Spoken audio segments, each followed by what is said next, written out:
yo soy Mitch del equipo Natural Motion y hoy les enseñaré dos movimientos básicos del parkour. Este movimiento es el complemento para la recepción. Si no sabes qué es una recepción, aquí en la descripción del video te dejamos el link para que vayas a verlo. Mi recomendación es que lo hagan en una superficie cómoda, ya sea pasto o en una colchoneta. El primer movimiento que les mostraré será la rodada. Comencemos con el paso 1.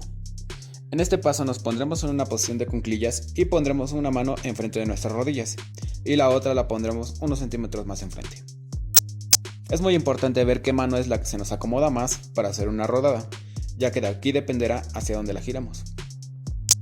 A continuación haremos una pequeña flexión y pondremos nuestro codo como se muestra en el video. Paso 2. Después de haber colocado el codo en el suelo, daremos un impulso para dar un medio giro.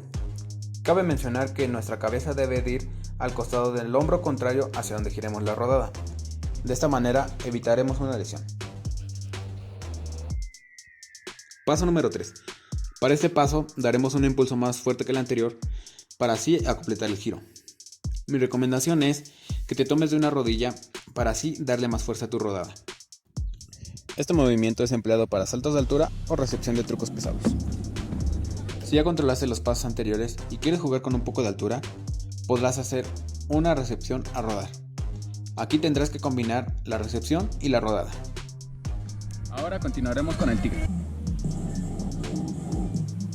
Comencemos con el paso 1. Como se comentó al inicio del video, buscaremos una superficie cómoda para así evitar lesiones. Paso 2. Nos pondremos en la posición principal de la rodada, pero en esta ocasión no pondremos el codo.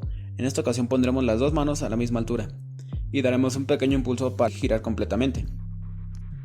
Cabe mencionar que la posición de las manos es muy importante, porque así irás poco a poco dándole la distancia al tigre.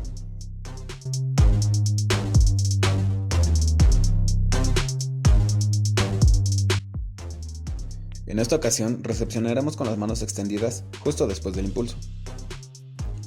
Paso 3. Si lograste controlar los anteriores pasos, es hora de poner un obstáculo, para así poderle dar más altura y distancia a tu movimiento. Bueno, esto es todo por ahora. Si les gusta este tipo de contenido en el canal, no olviden suscribirse, darle manito arriba y comentar en la parte de abajo qué otro tipo de tutoriales les gustaría que subiéramos. Gracias y hasta la próxima.